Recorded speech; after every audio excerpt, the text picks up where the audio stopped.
Alhamdulillahi Rabbil Alamin. Wassalatu wassalamu ala asyrafil anbiya'i wal mursalin Nabiyyina Muhammadin wa ala alihi wa sahbihi ajma'in. Asyhadu an la ilaha illallah wa asyhadu anna Muhammadan abduhu wa rasuluh. Bapak, Ibu, dan saudara-saudara sekalian, sebelum kita kajian yang sudah kita siapkan, saya ingin mengingatkan ibu-ibu khususnya yang bawa anak agar betul-betul anaknya diperhatikan. Anak ini adalah aset yang luar biasa, sangat benar-benar berharga, dan oleh karena itu perlu kita jaga, perlu kita perhatikan. Bagus, nggak apa-apa anak dibawa ke masjid, tapi hendaknya dijaga, diperhatikan. Jangan sampai di masjid lalu kemudian terkena sesuatu yang membuat perjalanan hidupnya nanti kurang sempurna. Di samping juga supaya bisa mulai sejak dini belajar dan tertib. Ada memang anak-anak itu karena memang dididik semenjak dini, maka dia bisa tertib dan disiplin semenjak dini. Tabiat anak memang bermain-main, tapi kalau dididik semenjak dini, maka insya Allah dia akan cepat dewasa. Meskipun belum dewasa, umurnya belum dewasa, tapi sikapnya sudah dewasa. Itu maka di dalam fikih ada istilah mumayyiz. Orang yang anak yang sudah bisa mengerti meskipun dia belum baligh. Di situ. Oleh karena itu, jangan sampai menjadi alasan masih anak-anak lalu dibiarkan. Tidak. Harus dididik dengan pendekatan anak-anak. Dan kalau sudah kira-kira tampak melakukan sesuatu yang bahaya, segera lembut diingatkan. Apalagi yang dekat tabir, kalau sampai nyeret-nyeret tabir, itu kan bahaya. Ada di postingan video itu tabir roboh lalu menjatuhi, dan itu berarti musibah. Di masjid hendaknya suasana aman kita ciptakan. Boleh karena menjaga anak hingga tidak ikut sholat berjamaah, enggak apa-apa, silakan. Karena hadir untuk kajian misalnya, lalu karena jaga anak kemudian enggak ikut sholat jamaahnya, setelah sholat jamaah baru kemudian sholat, minta tolong ada yang membantunya, saling menjaga, boleh. Saling menjaga. Punya kawan ini punya anak, tolong saya sholat dulu misalnya, nah, terus gantian. Nanti kawannya sholat dia jaga, gitu. Sehingga di masjid terjadi kedamaian, ketertiban. Gitu. Jangan sampai kemudian karena di masjid biar anak-anak itu datang ke masjid lalu dibiarkan, bukan. Islam bukan begitu dalam mendidik putra-putri. Dan itulah dulu para sahabat. Makanya para sahabat dulu itu masih kecil, memang di masjid dan luar biasa. Belum baligh tapi sudah tamyiz, sudah mengerti. Bahkan ada yang umur 7 tahun, loh, dia jadi imam. Begitu. Dan ada yang masih belasan tahun, sudah diutus oleh Nabi untuk memimpin perang. Berarti 16 tahun sudah jenderal namanya itu. Karena di belakangnya Abu Bakar, di belakangnya Umar, coba bayangkan. 16 tahun jenderal sudah. Ibnu Abbas ya belasan tahun sudah profesor, kira-kira begitu. Itulah pendidikan dalam Islam, dan itulah bedanya pendidikan dalam Islam dengan pendidikan yang ada di Barat. Gitu. Kita punya ciri khas tersendiri pendidikan, bil hikmah, dengan penuh cinta dan kasih sayang, tapi tidak membiarkan, mengarahkan, bukan semau apa yang dilakukan oleh anak. Bapak dan saudara-saudara sekalian, kajian kita masih terkait dengan kalamullah, tentang kalamullah di hadis yang kalau nggak salah ini hadis keberapa? Kedua atau ketiga? Hah? Enggak. Kemarin sudah hadis pertama. Hadis pertama tentang doa tidur. Kedua, berarti hadis kedua. Ya. Di mana enggak hafal doa tidur kemarin? Hafal ya? Itu luar biasa itu kalau diamalkan. Dan ini ada lagi doa An Abdullah bin Abi Aufa, dari Abdullah ibn Abi Aufa, dia berkata, qala Rasulullah sallallahu alaihi wasallam yaumal ahzab. Rasul sallam bersabda, yang isinya di sini berdoa. Rasul sallam berdoa yaumal ahzab, pada hari pertempuran Ahzab, perang Ahzab. Apa yang diucapkan oleh Nabi nanti akan kita singgung, betapa pertempuran Ahzab ini pertempuran yang luar biasa.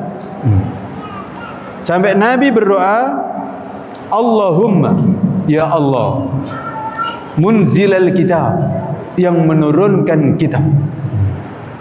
Nah ini Imam Bukhari mencantumkan hadis ini di bab terkait dengan kalamullah, karena kalamullah itu adalah diturunkan oleh Allah. Maka Nabi berdoa dengan munzilal kitab, wahai yang menurunkan kitab, sari'al hisab, yang sangat cepat perhitungannya, hisabnya, menghisab manusia yang jumlahnya nggak tahu berapa jumlahnya dari Nabi Adam sampai akhir manusia nanti, itu bisa cepat. Sari al-hisab, yang sangat cepat perhitungannya. Ihzimil ahzab, ya Allah, hancurkanlah pasukan sekutu itu, pasukan Ahzab itu. Wazalzil bihim, dan goncangkanlah mereka dengan goncangan yang sangat kencang. Itu. Bapak dan saudara-saudara sekalian, perang Ahzab ini kira-kira terjadi tahun 5 Hijriah. Jadi ketika Nabi 5 tahun di Madinah. Dan ini terjadi disebut dengan Ahzab karena yang menyerang umat Islam itu bukan satu kelompok, tapi banyak sekali kelompok. Jadi istilahnya kaum muslimin ini satu kelompok yang ada di Madinah ini, tapi mau dikeroyok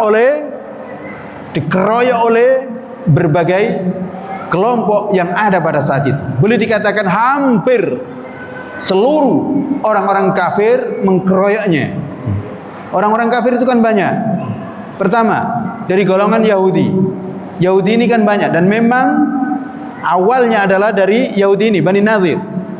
Karena Bani Nadir ini diusir oleh Nabi Muhammad SAW dari Madinah. Kenapa diusir? Karena berkhianat. Berjanji untuk hidup bersama di Madinah, tapi ternyata mereka berkhianat. Apa pengkhianatannya? Mau membunuh Nabi Muhammad SAW. Coba bayangkan. Dengan cara yang keji. Nabi diundang di suatu rumah di ketua kaumnya saat itu, tapi dipasang di atasnya batu besar yang akan ditimpahkan kepada Nabi Muhammad SAW. Pengkhianatannya begitu. Dan banyak lagi pengkhianatan yang lain, yaitu berkhianat, bekerja sama membocorkan urusan-urusan umat Islam kepada orang-orang munafik, termasuk kepada orang-orang musyrik yang ada di Makkah. Itulah maka Bani Nadir diusir oleh Nabi Muhammad SAW dari Madinah. Karena memang begitu, ganjaran pengkhianatan, ya pengusiran, karena berkhianat gitu.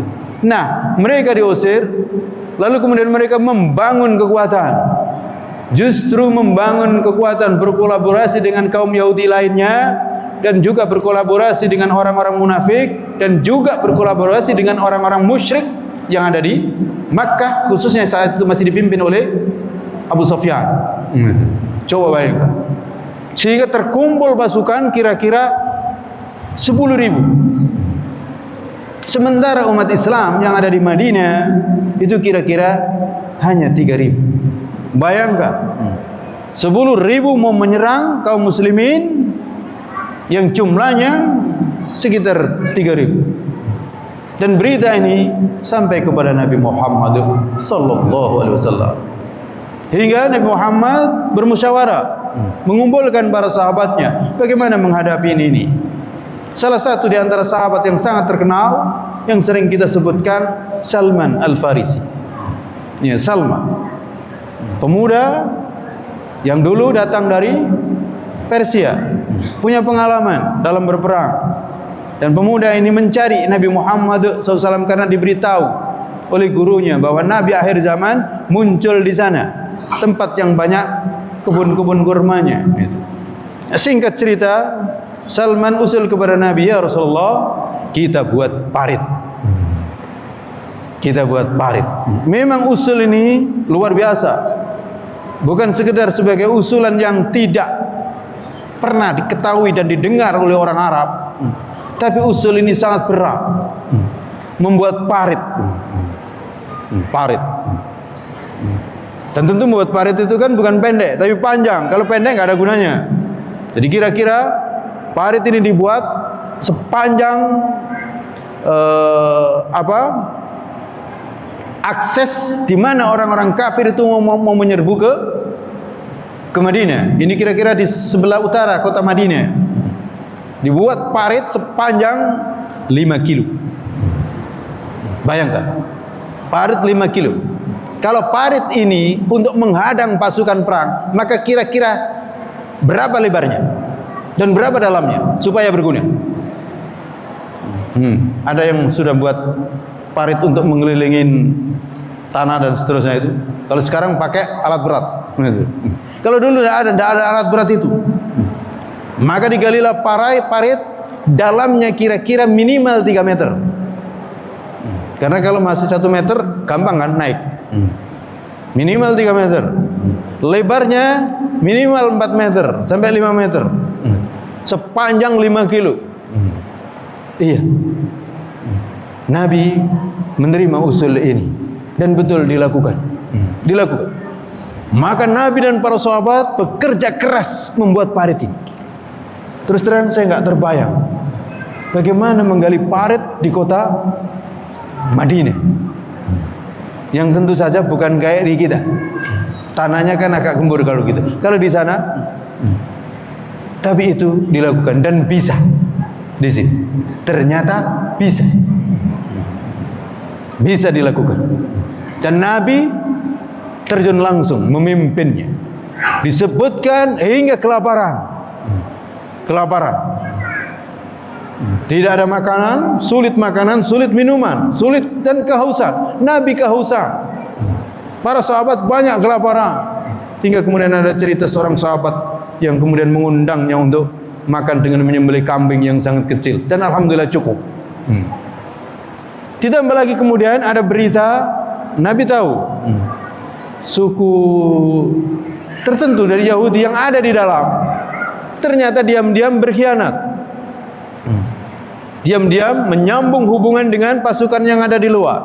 Maka bayangkan, ada kemungkinan serangan dari luar dan itu sudah pasti, dan ada lagi ternyata yang dari dalam.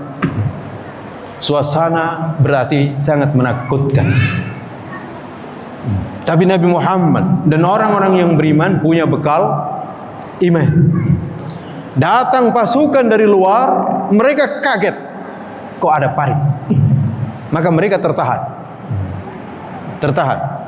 Kuda mereka tidak bisa masuk dan mereka sendiri nggak bisa masuk. Ada yang mencoba untuk masuk dan kemudian duel dengan Sayyidina Ali, mati mendadak di situ. Memang Sayyidina Ali itu adalah jagoan, belum pernah terkalahkan. Padahal beliau saat itu masih muda beliau. Dan memang umat Islam begitu, gentleman, satu lawan satu. Jadi kalau kira-kira yang datang satu, maka cukup satu yang menghadapi, mati. Maka nggak ada lagi yang berani untuk coba-coba menabrak atau melewati parit itu. Maka mereka bertahan. Jadi mereka dalam posisi mengepung umat Islam yang ada di Madinah. Umat Islam terkepung memang. Jadi terkepung, mereka di dalam. Berarti ini adu kesabaran. Adu kesabaran. Mana yang lebih sabar? Yang ngepung atau yang dikepung? Yang di dalam ada yang di luar. Dan inilah perang. Dan jangan dikira perang ini bisa lebih berat dibanding perang langsung perang tanding. Nih. Karena ini berarti perang urat saraf. Mending tadi Sayyidina Ali langsung tanding, perang tanding. Ini tidak. Yang di luar mengepung, yang di dalam terkepung. Sulit makan yang di dalam ini, terkepung ini. Karena dalam kondisi perang. Dan disitulah suasana yang sangat genting. Nabi Muhammad sallallahu alaihi wasallam berdoa. Dan di antara doanya adalah ini, Allahumma, ya Allah, munzilal kitab, yang menurunkan kitab. Ya, kitab diturunkan oleh Allah Subhanahu wa taala untuk apa? Nur, petunjuk. Dan kitab Al-Qur'an adalah mukjizat. Nabi Muhammad SAW tidak diberikan mukjizat tongkat sebagaimana Nabi Musa. Ya kan? Nabi Muhammad SAW tidak diberikan mukjizat sebagaimana yang Allah berikan kepada Nabi Isa. Sekali usap, orang sakit bisa sembuh, orang mati bisa hidup. Nabi Muhammad tidak punya mukjizat itu. Satu-satunya mukjizat adalah Al-Quran yang diberikan kepadanya. Karena itulah Nabi Muhammad memanggil Allah, munzilal kitab, wahai yang menurunkan kitab, Al-Quran. Dan Al-Quran itu kalamullah, sebagaimana nanti kita jelaskan. Seri al-hisab, yang cepat menghisapnya. Menghisap tidak ada kesulitan bagi Allah Subhanahu wa taala, apalagi sekedar melakukan sesuatu sekitar untuk 10.000 orang yang ada di luar yang mengancam nabinya dan mengancam hamba-hambanya. Di situ. Maka Nabi kemudian minta, ihzim al-ahzab, ya Allah, hancurkanlah pasukan-pasukan itu, pasukan sekutu itu, wazalzil bihim, dan berikan jadikan mereka berantakan.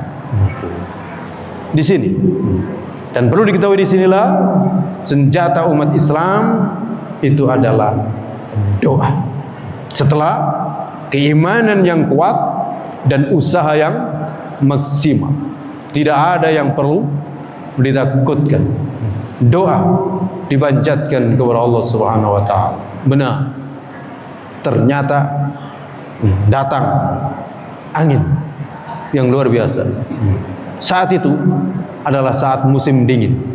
Dan perlu diketahui, di Madinah itu kalau sudah musim dingin itu sangat dingin sekali. Silakan nanti coba di bulan Desember atau di awal Januari, dan mulainya di awal-awal November, sangat dingin sekali. Kalau siang ya mungkin nggak begitu terasa, tapi kalau sudah malam itu sampai menusuk ke jantung, tulang, dan seterusnya. Ya, jadi para sahabat kelaparan, kalau siang kepanasan, malam kedinginan, bayangkan. Dan perlu diketahui kondisi dingin itu bisa lebih berat daripada kondisi panas. Iya. Nabi berdoa ini, dan ternyata ada angin, badai, sehingga membuat tenda-tenda mereka terbang, berantakan betul. doa Nabi Muhammad sallallahu alaihi wasallam. Hingga akhirnya Abu Sufyan mengumumkan untuk balik, tidak jadi menyerang. Ya, memang tidak banyak terjadi korban, dan inilah peperangan yang berakhir dengan kemenangan umat Islam, tapi tanpa perang yang berarti. Hanya tadi disebutkan perang tanding dengan Sayyidina Ali satu. Maka mereka kembali, dan Nabi kemudian mengumumkan, kita menang. Mereka yang menyerang tadinya, tapi sekarang gantian kita yang menyerang. Ya, begitu. Bapak dan saudara-saudara sekalian, dari hadis dan kisah singkat ini kita bisa mendapatkan pelajaran. Yang pertama itu adalah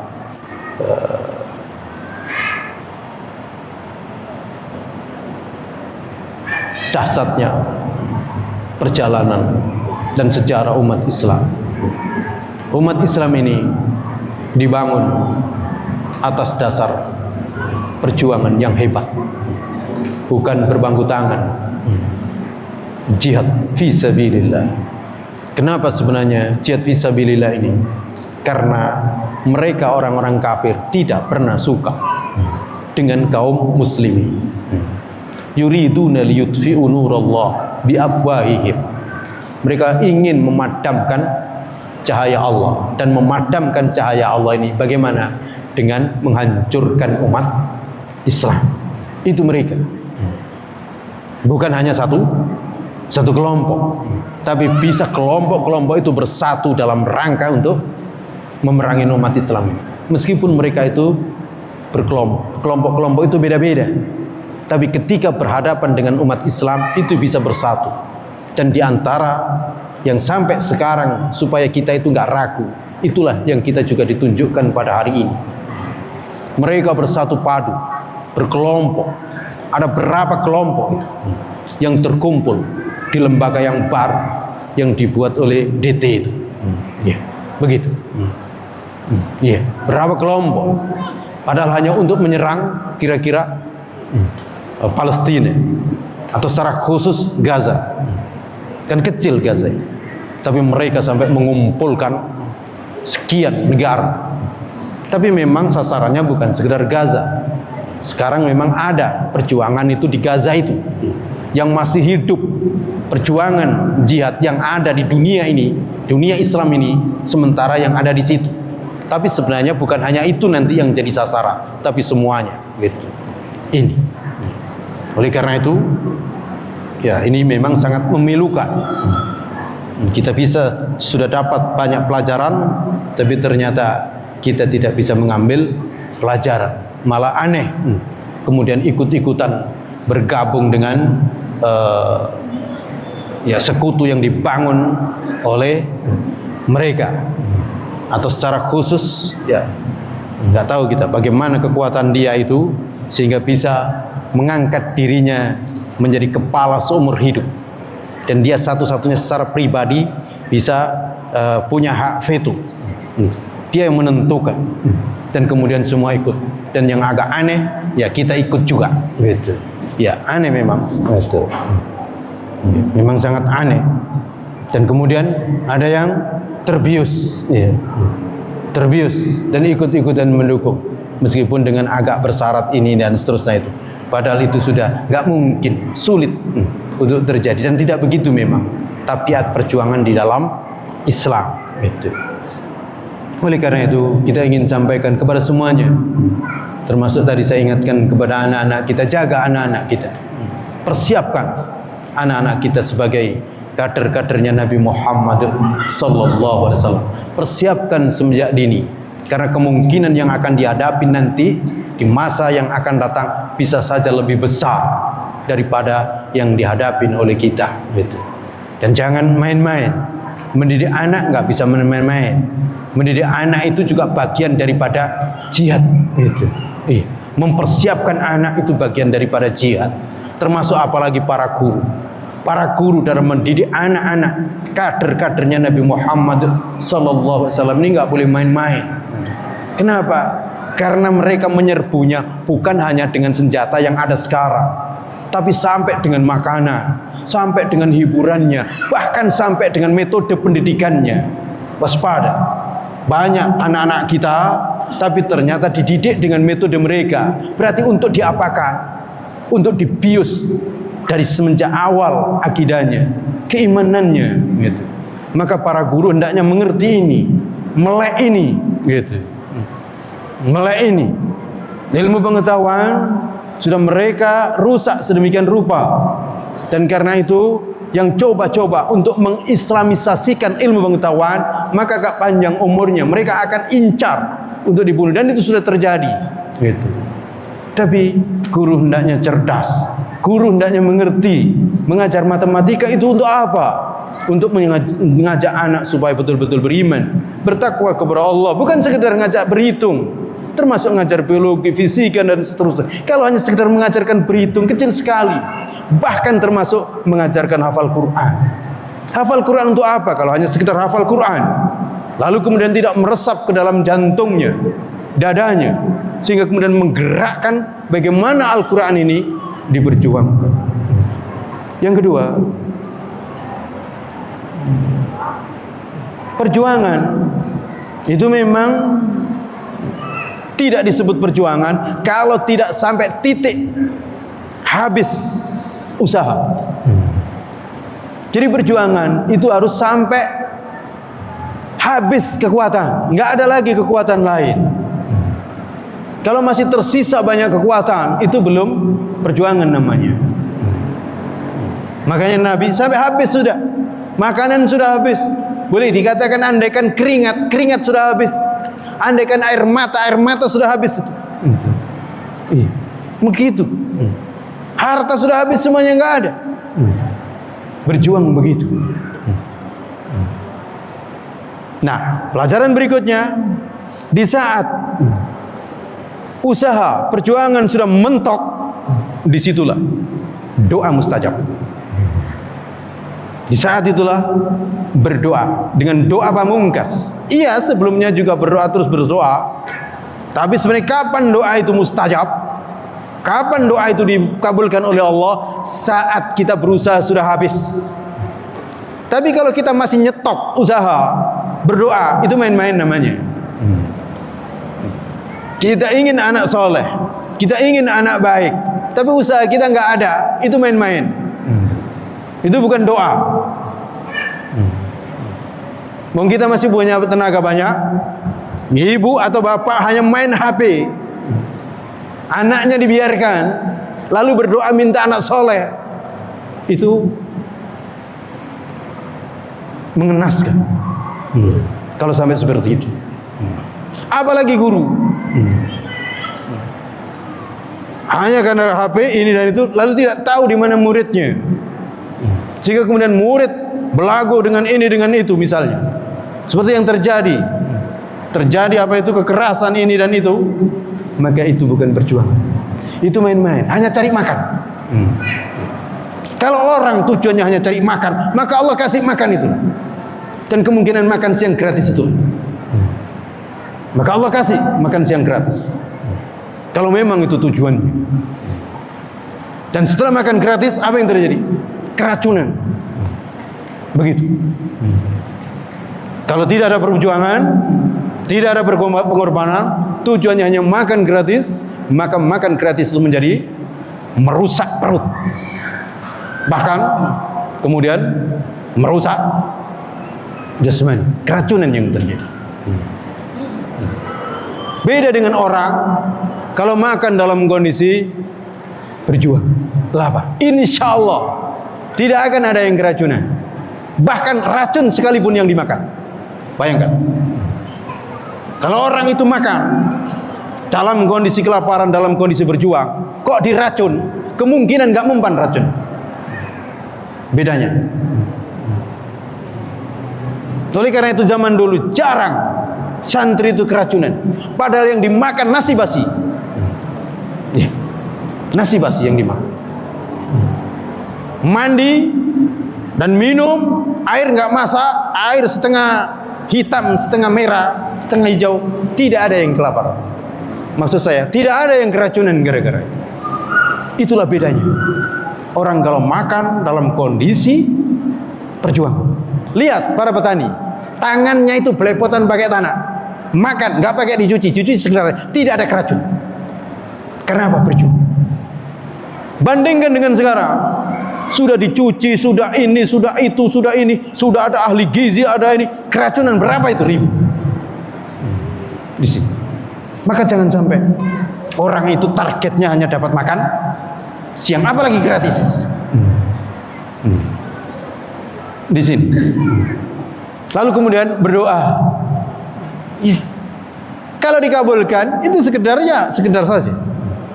Berdoa itu dikabulkan kalau kita maksimal dalam usaha. Dan itulah, bukan kita manusia biasa. Nabi Muhammad sallallahu alaihi wasallam, kenapa enggak dari awal? Wong ini Rasulullah, doanya pasti mustajab. Kenapa nunggu sampai lebih dari 1 bulan? Lebih dari 1 bulan pengepungan itu, bukan 5 hari 2 hari, lebih dari 1 bulan. Setelah mentok sudah, ini Nabi. Begitulah berarti tabiat berjuang. Berikutnya, kita disyariatkan dalam berdoa dengan menyebut nama dan sifat-sifat Allah yang agung. Antara lain sifat Allah yang agung itu munzilal kitab. Munzilal kitab, yang menurunkan kitab. Ini mengingatkan 2 hal. Mengingatkan bahwa Allah itu yang menurunkan kitab. Kalau Allah menurunkan kitab dan kitab ini adalah wahyu, kitab ini kalamullah, maka tentu bagi Allah tidak akan sulit menurunkan angin misalnya, menurunkan hujan. Tidak ada sulit. Dan ini sudah banyak terjadi. Tidak ada sulit bagi Allah. Dan yang kedua, mengingatkan tentang posisi kita, supaya kita selalu ingat bahwa senjata utama kita adalah kitab Allah. Silakan baca Al-Quran untuk menentukan keputusan ini mau setuju atau tidak. Hari ini banyak orang berteori geopolitik ini lah, tapi Al-Quran tidak dibuka. Hanya hitung-hitungan maslahat. Maka itu jauh dari petunjuk Allah Subhanahu wa ta'ala. Kitab hendaknya yang dibaca. Dan kalau kitab yang dibaca, insya Allah akan jelas bagaimana tabiat orang-orang kafir. Sudah berapa kali Amerika itu memveto persoalan Palestina? Lebih dari 40 kali. Masa nggak ingat itu? Sudah berapa kali Yahudi itu mengkhianati? Masih juga percaya. La haula wala quwwata illa billah. Cukup sekali Nabi mau dibunuh, maka ini sudah menjadi bukti mereka nggak pantas sudah. Orang yang katanya hidup damai ternyata mau membunuh Nabi, maka cukup diusir saja. Ini tidak, terus. La haula wala quwwata illa billah. Diajak urunan mau juga. Padahal kita ini, dan urunannya dari mana? Hutang. Bagaimana? Bukan yang apa? Miskin yang penting sombong, gimana? Di sini. Berikutnya. Ya, dan juga doa-doa tadi sari al-hisab. Baru kemudian minta diapakan itu. Maka betul Allah akan kasih. Pelajaran berikutnya, ini semua itu menyadarkan kita ini manusia ini lemah. Yang kuat hanya Allah. Ya, dan manusia yang lain meskipun punya senjata itu lemah juga. Lemah juga meskipun iya enggak ternalar. Bagaimana kekuatan azab itu? Kan enggak terhitung itu kalau dihitung pakai matematika. Tapi itu tetap lemah sebagaimana yang ada sekarang. Iya, mereka punya pencet begitu aja nuklir. Tapi bagi Allah itu gampang untuk enggak bisa dimainkan, itu bagi Allah bisa, dan itu sudah banyak terjadi gitu. Bagaimana dulu di Afghanistan dan seterusnya. Berikutnya di sini pelajaran kenapa Imam Bukhari mencantumkan hadis ini di bab di kitab Tauhid, bab kalamullah, kita harus betul-betul meyakini tidak pernah goyah. Al-Quran ini diturunkan Allah. Jadi inilah senjata utama bagi kita. Al-Quran itulah mukjizat. Nabi Muhammad tidak mewariskan mukjizat lain kecuali Al-Quran ini. Dan Al-Quran ini mukjizat, maka nggak mungkin ada yang mengalahkan. Berikutnya, kita harus betul-betul percaya bahwa Al-Quran itu kalamullah. Kalamullah, bukan makhluk. Dan oleh karena itu di antara keyakinan atau subhat yang masuk kepada umat Islam itu masuk itu. Al-Quran itu makhluk. Al-Quran itu makhluk. Bisa salah, bisa benar. Dan itu dulu. Begitu kajian-kajian yang mereka buat dan masuk ke tubuh kita umat Islam. Sudah banyak ayat-ayatnya, hukum-hukumnya yang nggak cocok. Maka nggak usah dipakai. Pakai saja hukum dari kami katanya, kan gitu kan? Gitu. Maka Imam Bukhari mengingatkan Al-Quran itu kalamullah. Kalau kalamullah berarti jelas la raiba fi. Berikutnya, pertolongan Allah datang pada saat yang sangat sulit. Berikutnya, kemenangan sejati berasal dari Allah. Kemenangan sejati berasal dari, bukan dari kita. Kita ini manusia lemah. Gitu. Maka yakinlah kemenangan yang didapat oleh orang-orang yang beriman itu kemenangan murni dari Allah. Supaya kita nggak sombong. Kalau kemenangan itu karena strategi, karena ini, itu menyombongkan diri nantinya. Dan terbukti iya. Kemenangan itu ternyata betul dari Allah. Termasuk alhamdulillah di pembukaan Undang-Undang Dasar 45 ada ini. Kemerdekaan ini berkat rahmat Allah yang maha kuasa. Karena iya, kemerdekaan ini betul-betul rahmat Allah. Wong Jepang pergi, Belanda kabur, dan kemudian di situ kita punya kesempatan untuk memproklamasikan kemerdekaan. Tapi memang iya, sebelumnya berjuang habis-habisan. Begitu. Berikutnya, Allah maha cepat hisab dan Allah maha kuasa membolak-balikkan hati manusia. Iya, berangkat mau menyerbu, ternyata ada angin balik ini. Dan nanti di antara mereka itu banyak yang masuk Islam. Abu Sufyan masuk Islam nanti, dan juga yang lain-lainnya. Berikutnya, Allah mudah untuk menurunkan pembelaan dan pertolongan bagi hamba-hambanya dan untuk menghancurkan orang-orang kafir. Dan ini di luar dugaan. Kok angin yang datang itu di luar dugaan. Sebagaimana Nabi Musa kok bisa belah laut itu Nabi Musa nggak tahu. Nabi Musa nggak tahu. Nabi Ibrahim juga nggak tahu kalau ternyata harus dibakar. Hajar nggak tahu kalau kemudian ternyata ada air Zam-Zam. Jadi jangan kita merasa kita akan tahu nanti. Maka yang paling penting tidak usah kita cari-cari apa yang akan datang. Lakukan saja. Orang tua juga begitu. Yang penting lakukan usaha. Nanti anak jadi apa? Serahkan Allah. Yang penting usahanya benar. Serahkan kepada Allah. Karena nanti itu sesuatu yang gaib, kita nggak tahu. Yang tahu saja yang kita pikirkan dan itu yang kita lakukan. Fa'buduhu wa tawakkal alaih. Beribadahlah kepada Allah dan bertawakallah kepadanya. Gitu. Silakan kalau ada yang bertanya. Tapi sudah habis. Gimana? Ahad depan. Sudah Isya ya? Betul? Hah? Sudah masuk, sudah lewat. Simpan dulu ya. Catat ya. Insyaallah. Ya, ya. Atau besok pagi di Tanah Bata. Tapi nggak apa-apa, catat dulu. Nanti di WA kan nanti insyaallah kita diskusi karena ini sudah Isya dan memang ya saya agak emosional dikit menerangkan soal hadis ini dan perang ini. Ditambah lagi dengan situasi yang ada pada saat ini. Semoga Allah Subhanahu wa taala senantiasa menjaga kita, menjaga kaum muslim semuanya Semoga juga Allah menjaga saudara-saudara kita di Palestina dan dimanapun berada. Dan semoga Allah memberikan kepada kita keistiqomahan sehingga kita lurus jalan kita hingga kita nanti bertemu dengan Nabi Muhammad sallallahu alaihi wasallam. Subhanakallahumma rabbana wa bihamdika asyhadu an la ilaha illa anta astaghfiruka wa atubu ilaik. Assalamualaikum warahmatullahi wabarakatuh.